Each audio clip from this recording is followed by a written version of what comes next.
Hello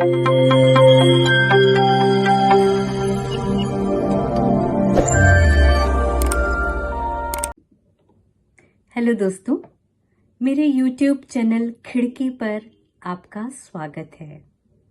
आज हम बात करेंगे एक कविता पर। कविता का शीर्षक है एक आशीर्वाद। इसके कवि हैं दुष्यंत कुमार। लेकिन इसके पहले मेरा आपसे निवेदन है, यदि आपने मेरा YouTube चैनल खिड़की सब्सक्राइब नहीं किया है तो सब्सक्राइब कीजिए। वीडियो पसंद आए तो लाइक कीजिए, शेयर कीजिए। कविता पढ़ती हूँ। एक बात मुझे बहुत अच्छी लगी कि इस कविता के साथ एपीजे अब्दुल कलाम जी का उद्बोधन भी शामिल है। मैं उसे भी पढ़ूंगी। तो पहले कविता एक आशीर्वाद। जा तेरे स्वप्न बड़े हों, भावना की गोद से उतरकर जल्द पृथ्वी पर चलना सीखे। चांद तारों से अप्राय सच्चाइयों के लिए रूठना मचलना सीखे। हंसे, मुस्कुराए, गाए, हर दिए की रोशनी देखकर ललचाए। उंगली जलाए, अपने पांवों पर खड़े हो। जा तेरे स्वप्न बड़े हो। ये सदीक्षा है, शुभकामना है, आशीर्वाद है। इस कविता को मैं 3 हिस्से में बांटती हूँ और उसका पहला हिस्सा, जा तेरे स्वप्न बड़े हों। आशीर्वाद दे रहा है कवि कि तेरे स्वप्न बड़े हों। स्वप्न बड़े हों से मतलब छोटे छोटे स्वप्न नहीं,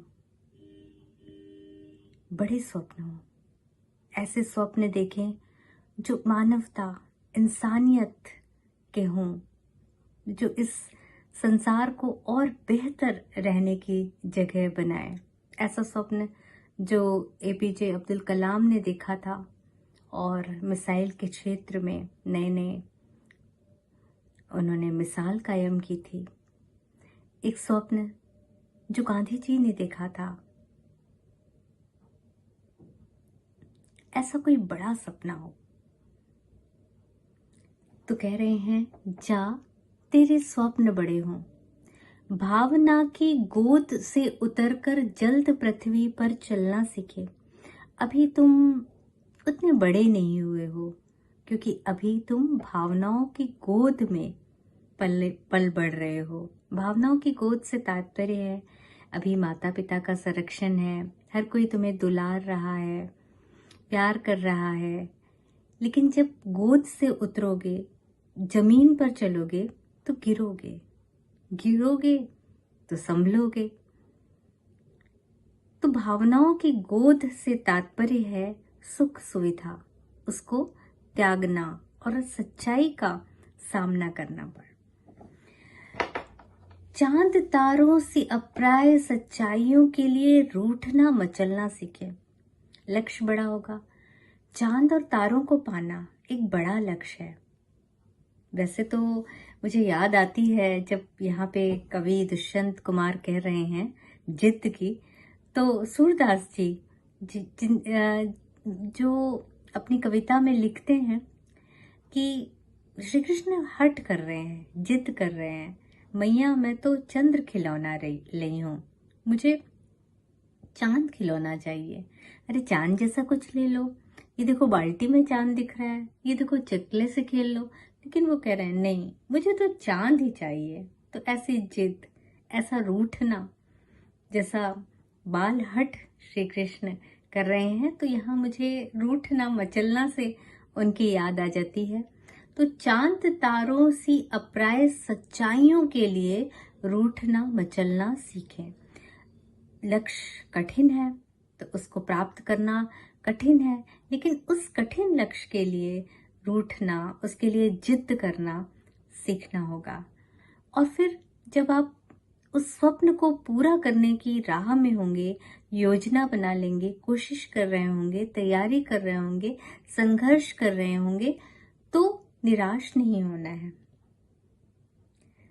उस संघर्ष में हंसना भी है, मुस्कुराना भी है, गाना भी है। हंसते हंसते सामना करना है, मुस्कुराते हुए चुनौतियों का सामना करना है, और गाना भी है। गाना जो हमारे अंदर एक ऊर्जा का संचार करेगा। आगे कहते हैं, हर दिए की रोशनी देखकर ललचाएं, उंगली जलाएं। ऐसे तो कहा जाता है कि लालच एक बुरी बला है। संतोष रखो, जितनी चादर हो उतना ही पैर पसारो। लेकिन यहाँ कवि कह रहे हैं कि हर दिए की रोशनी देखकर, जहां से भी ज्ञान की किरण आती है, जहां से भी तुम्हें सीखने का मौका मिलता है, जहां से भी ऐसे लोग तुम्हें मिलते हैं जिससे तुम कुछ सीख सकते हो, तो उसको देखकर ललचाओ। इतनी ललक तुम्हारे अंदर होनी चाहिए कि तुम उसे पाने के लिए ललायित हो। और जब दीपक में हाथ, जलते हुए दीपक में कोई हाथ डालेगा तो उंगली तो जलेगी, तो उंगली जलाओ कह रहे हैं। ये नहीं कह रहे कि अरे भाई बच के रहना, देखो हाथ जल जाएगा। लेकिन कवि कह रहे हैं कि उंगली जलाओ, संघर्ष करना होगा। अपने पाँव में खड़े हो। अपने पाँव में खड़े होना मतलब किसी की सहायता, किसी की कहना चाहिए सपोर्ट, और उसमें आप यकीन करने की बजाय अपने काबिलियत पर, अपने अपने अपने अंदर की क्षमताओं का दोहन करना आना चाहिए। इतना आत्मविश्वास होना चाहिए, अपने पैर पर खड़े होना चाहिए। तो अपने पाँव पर खड़े होना, इस मुहावरे का प्रयोग है कि खुद मुख्तारी पर, अपने खुद पर भरोसा होना चाहिए, तभी उस स्वप्न को प्राप्त किया जा सकेगा। फिर आशीर्वाद के रूप में पुनः इस पंक्ति को दोहरा रहा है, जा तेरे स्वप्न बड़े हों। इस कविता के साथ डॉक्टर एपीजे अब्दुल कलाम का एक उद्बोधन भी संकलित है, जिसका शीर्षक है सपनों की उड़ान, जिसमें वो कहते हैं, सपने वह नहीं होते जो आप नींद में देखते हैं, सपने वह होते हैं जो आपको सोने नहीं देते। अपने सपने पूरे करने के लिए आपको जागते रहना होता है, पूरी तरह आंखें खोलकर जागते रहना होता है। आज जितनी संभावनाएं हैं उतनी अब तक के समूचे इतिहास में पहले कभी नहीं थी। 21वीं सदी ऐसे अनुभव पैदा कर रही है जिन्हें मानव के विकास की पिछली 20 शताब्दियों में असंभव समझा जाता था।